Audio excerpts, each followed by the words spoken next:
This is Cape Point in the Table Mountain National Park of South Africa, and in law it's the meeting place of two currents, the warm Agulhas current from the Indian Ocean and the cold Benguela from the Atlantic Ocean. In truth, the real meeting point can occur anywhere between here and 150 kilometers up the coast at Cape Agulhas. But what it does mean for the coast of Southern Africa is that this mix creates the perfect soup for life. Off the shore is one of the richest fishing grounds in the world. But one wonders for how much longer.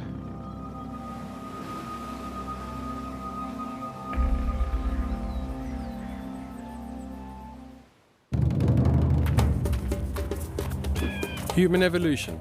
It kicked off for us when we were little more than scavengers. We lived off the land, learned to hunt and gather, all the while trying our very best not to be eaten. As time ticked by, we moved up the food chain and got smart, or so we thought. Nowadays, well, we rely on others to produce our food, and we do most of our hunting and gathering in supermarkets, unaware that our eating habits are having a massive impact not only on us, but on the environment as well.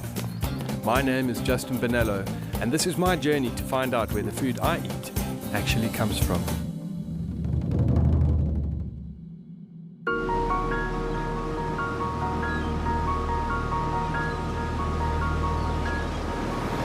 You know, it's funny, my whole food journey, my personal one, started with seafood. My grandmother with a couple of pancakes and things, but more with seafood. I think it's quite apt that we end off this series where it all started from, in the sea, you know?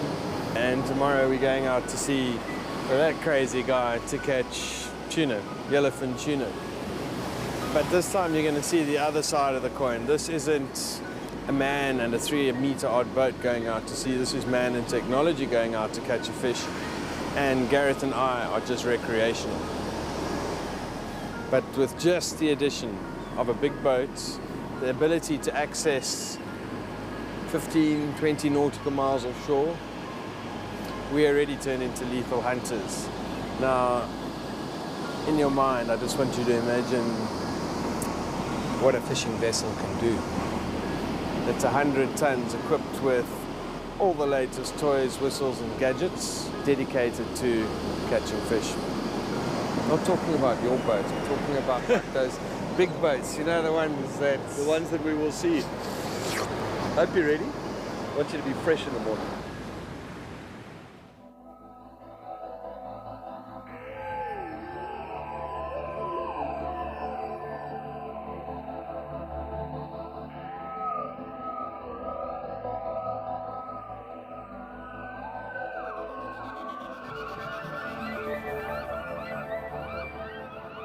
I don't know how fortuitous this is, but as we arrived out on the tuna ground, came across what's called a hake trawler, a factory fishing ship in a sense, because it's going to pull all the catch in and process it.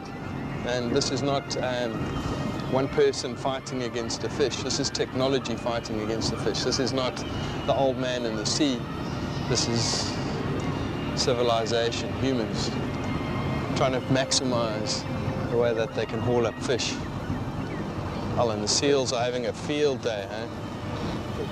Now, part of the problem with hake, they've killed so many out there that they haven't reduced the number of the fish that you can take out to sea, but the guys are killing 4 times as much bycatch now to get their quota of hake as they did in the past.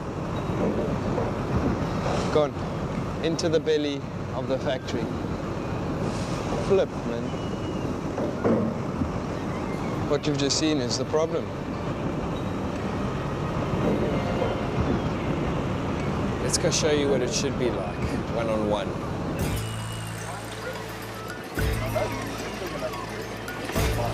Oh, are they? Oh. So take it, Justin. Go. Justin, take it. Go. What you got there, Justin? I don't know, something, bud. I've got a mouthful of food, man. Probably a longfin. I would think. Yeah, Justin, that's why I've been trying to get you out here for the last 4 years. This isn't like Mozambique. There actually are still fish here. There she is. Not a very... Hey, you look something. Sorry, what? Well, no, I was saying, not a very big one. No, it's a longfin. Oh, that's beautiful, mate. You want to keep this one or let him go, Josh? It's quite small. Well, let him go then, Gary. What would you normally do, bud?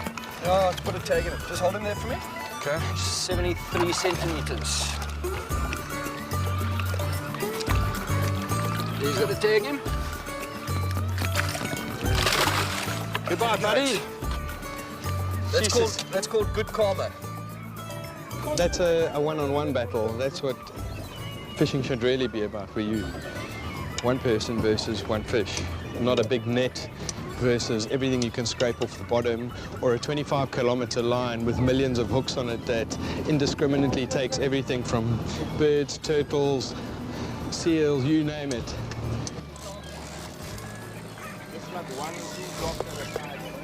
Yeah, got another one.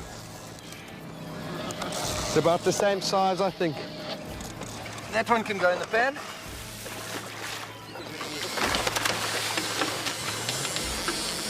Sorry, my boy.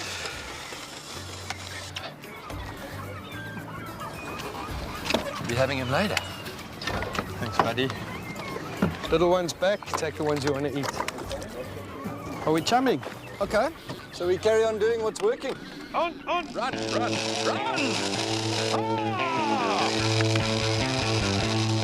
Okay, hold on to that. Just hold it. Don't try to put it in there. Hold it flat. Okay? Don't drop my rod. Yes, chef. Yes, chef. Okay. Okay, now. Let go of the rod. Yeah. Let go of the rod. All you got to do is keep that rod bent. All right? Yeah. If you rock back in that harness, the rod lifts. Yeah. You stand up straight, you wind. Rock back to lift the rod, stand up and wind. You want to put another? There he is down there. I can see him down there. This is a workout. We got you a tame yellowfin. One that doesn't fight too hard. Now he knows he's next to a boat. Unfortunately, this is the brutal part of the game. You have to cut the artery It's all the now. respectful dispatching of your quarry. Yeah. Well, it's also knowing exactly where it comes from, you know? It's not like you... This might look very brutal, but it's more brutal to let this fish lie and shake itself to death in a fish box. So what we do is we put this down, go straight into his spine, through his brain into his spinal column, if he behaves. And as fast as that goes down, he's stone dead. Shit, that was quick, So eh? it's the most humane way to get him out of his misery. That's my first... Is that your first yellowfin? It's my first yellowfin ever, buddy. No. I'm shaking though, you know. Now it's, you understand why I don't get excited about those little kingfish in Mozambique. No, this is the real deal. I can't believe I just did that. No, it's about 35, 40 kilos. My biggest fish I've ever caught. Hold on, Aubrey. Thank you, bud. But now, without being funny, boys, there were more fish in the chum. So this is where we go for it. Oh, look at him here. Where's the camera? Where's the camera? Keep riding on those sardines there.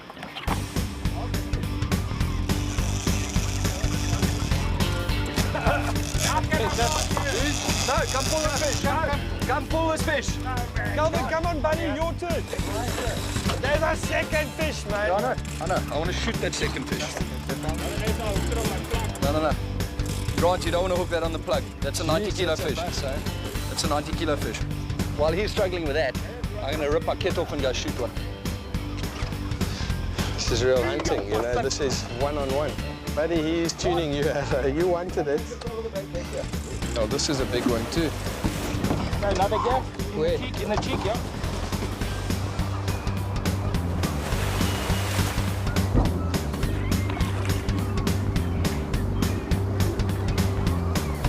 Well done, Calvin. Calvin vanquished. Gareth wasn't kidding, eh? I mean, what sort of crazy guy jumps in and spears a tuna? Look at the boogie board. Shot him. He shot him.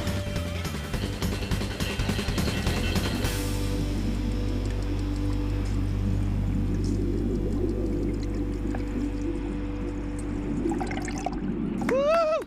Well done, buddy!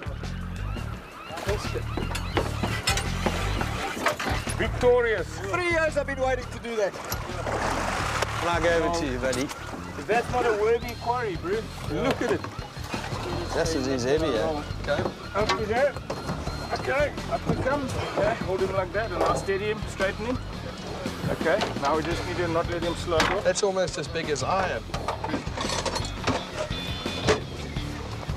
Well done, mate. This is a nice fish, bro. Nice, yeah? But now you can remove your bolt of grace, your coup de grace. Can't drive home, I'll stay here. Just keep the chum going, eh? Don't let it stop. Oh, another one going.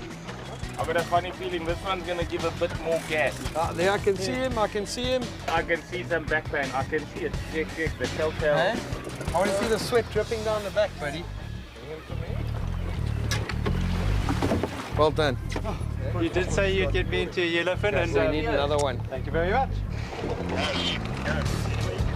Spin is on! Okay, we got a tag in. 145. Go back, buddy. There he goes, eh? Well done, buds. Nice one, Spooner. So I don't know what Justin's plans are, but we tagged the longfin, tagged the yellowfin, Speared it. shot a yellowfin, caught some yellowfin, caught some longfin. I think it's time for cold beer and sashimi on the way home. Sure, buddy. I could go home right now. You're looking a bit tired. It's a whole day at sea, eh? What are you saying? My dog's a parrot. My dad's a pirate.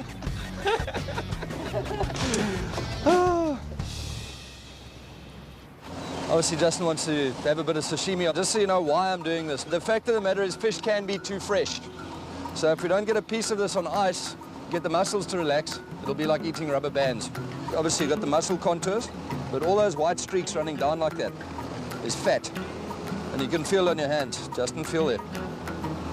It's very Slippery, oily, eh? which is a sign of a very, very healthy fish. 6 years ago, these fish weren't even considered for sashimi because it's far inferior to the big eye yellowfin and the bluefin tuna. Problem is there's so little bluefin left, and the world demand for sushi has got so high that they've had to sort of scale down and start eating the lesser tuna species. Yeah, but listen, this is where food democracy can kick in, you know, where people like you and me can make changes. If we turn around, no, but the truth is, if you don't buy it, there's no market. No, for it. true. So food democracy means that we as consumers tell retailers what we're prepared to eat, Yeah. you know, and we want to know where it comes from. The sad thing is the percentage of the population is so small.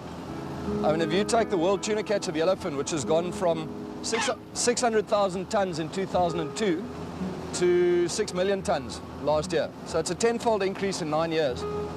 They've issued additional per se licenses to net juvenile yellowfin in the Seychelles. And the demand is there for it. Now, our catch of South Africa, these big pole boats that you see, the entire catch is about 0.3% of the world catch.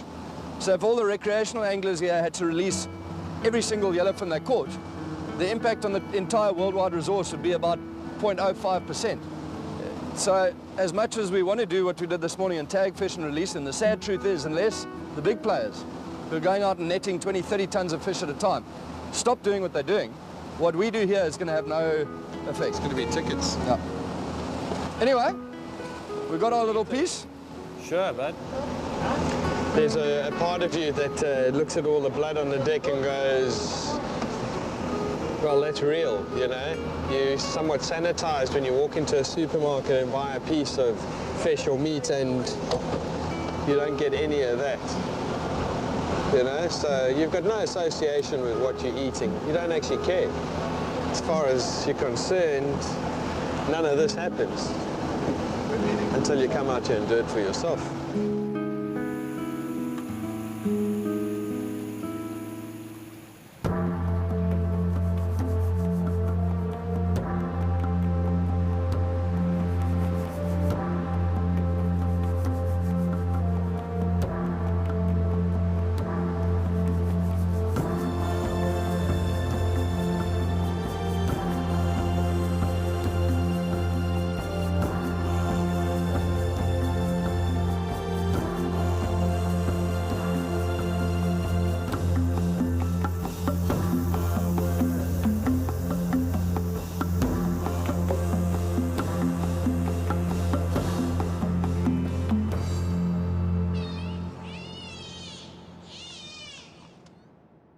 Well done on a nice day.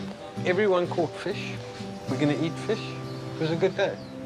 What happens now, that's the lacquer part. The catching and all of that. I love catching fish. The care is better. Exactly. So pass me that pan there, please. I just was sitting down, man. I'm just going to take a piece, roll it in a bit of black pepper, sear it, bit of ava, and a couple of slices of sashimi as well. And all the sesame seeds and ginger and wasabi in that, don't need it. Listen, it's bloody delicious. I can understand why people want to kill and eat them.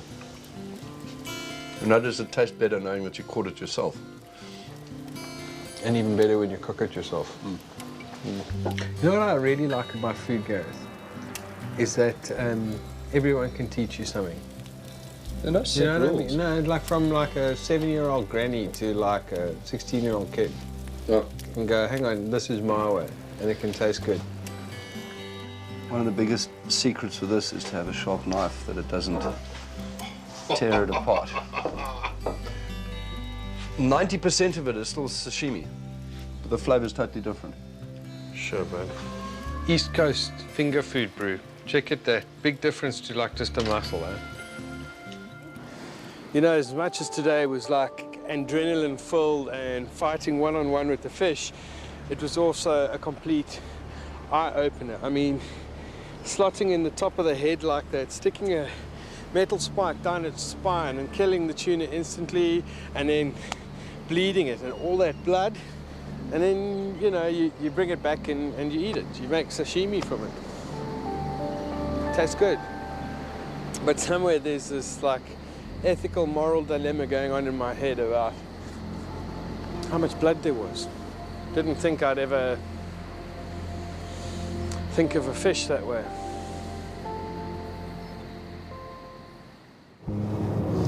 Well, it's our last day in Pringle Bay. Today we're going out to catch snook, the Kraaifontein crocodile. What else is it called, Gareth? Multi-able barracuda, Cape sailfish. Listen, everyone in the Western Cape eats this fish. And today, hopefully, so will we. How's it? Wait, Justin, how's it, Wayne? Remember, Calvin, this is hand line. Yeah. So the nylon bites into you. All honesty, you only need those two. So the theory is, if that's a line, you've got purchase on it, and when the fish pulls, it doesn't cut in, otherwise it cuts into the joints of your fingers here. Yeah. Vingerlappies. Yeah, is it that called? What we're looking for is some bird activity, bait fish on the Eka, and you'll see it as a big red ball of fish on there. And normally you'll see the snook lying next to it or under it. The plan then is to stop, put an anchor down, get a bit of sardine in the water, start working the leads, and hopefully it starts raining fish.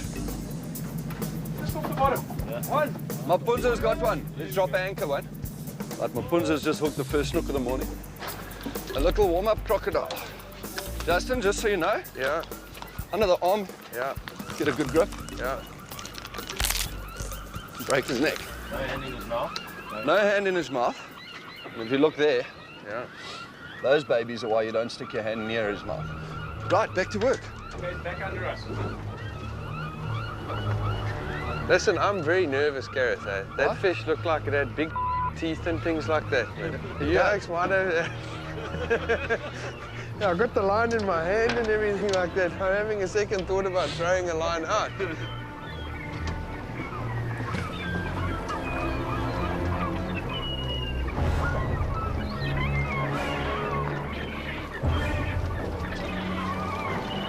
Don't you dare. Bah! Please don't try to eat the snook. You're gonna get injured.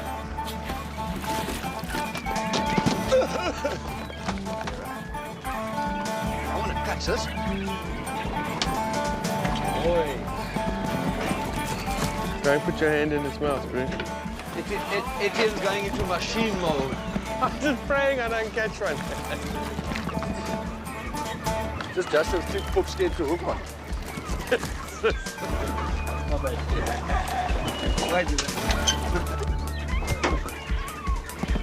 Just under the boat.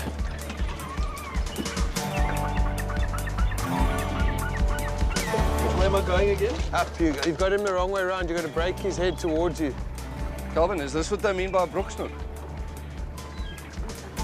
Almost the entire coast today, there are literally thousands of boats doing this. Sure. And this is a bit quiet here, but But what makes them so sustainable? I mean, do they grow fast? Where do they I think breed? a combination of fast growing and heavy spawning numbers. You know, like last year, there was over 13.5 million tons of anchovies off the east coast here, where normal biomass is about 5 million. So you've got 3 times more food. Sure. I'm the only one with a line or a piece of equipment in his hand that hasn't caught one yet. You always hype me. Ah, there are no fish, there are no fish. You keep taking me these places, there are no fish. I put him on fish. Oh, can't catch one.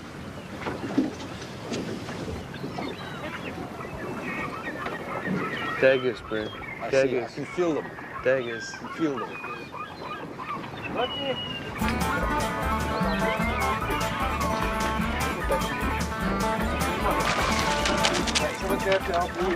Put him in, just put him on, put him in.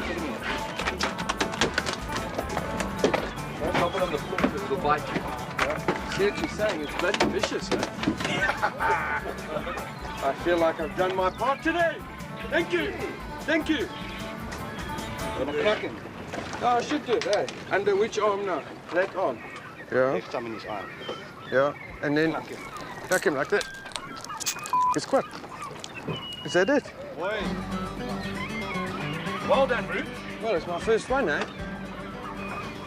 You know, I must admit that there's something quite lacquer about one-on-one with your hands. No rod, no... Yeah, you know what I mean? It's direct, eh? Teaching me new way of fishing here. Yes, this brute's got teeth like I haven't seen before, and the minute you pull him onto the boat, he wants to eat you. Don't call a crocodile for nothing. Crocodile for nothing, eh? Justin's just hooked another one. Boy.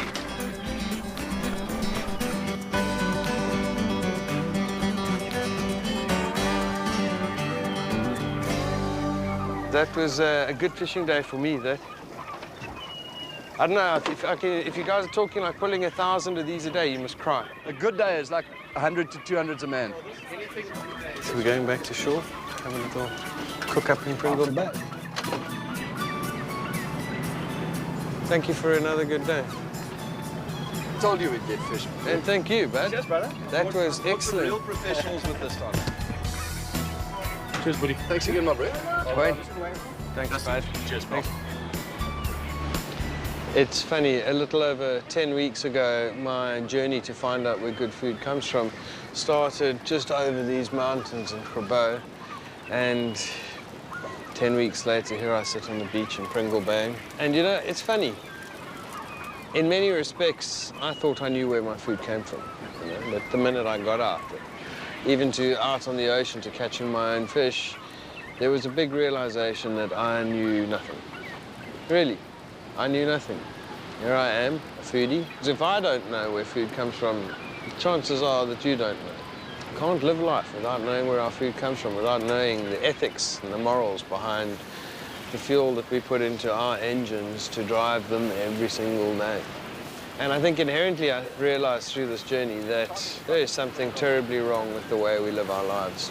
The fact that we go to work when it's dark and come home when it's dark, that we put the trust of our children, the care of our children into someone else's hands, that we don't know how to bake a loaf of bread anymore, that we don't kill our own chickens, fish, cattle.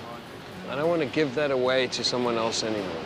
Or if I do, I want to be able to trust them, to know that they're bringing me the best of the best and that it's ethically and morally correctly produced or caught or harvested.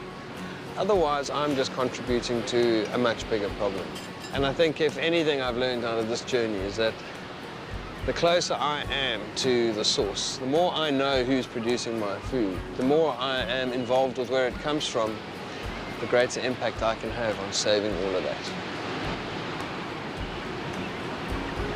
Now the only thing that's really sitting on my head is like all the areas that I didn't touch on, you know. Where does our milk come from, or our cheese? Where are our eggs produced? How are they produced? So I think in many respects, as much as this is the end of one journey, it's just the beginning of another.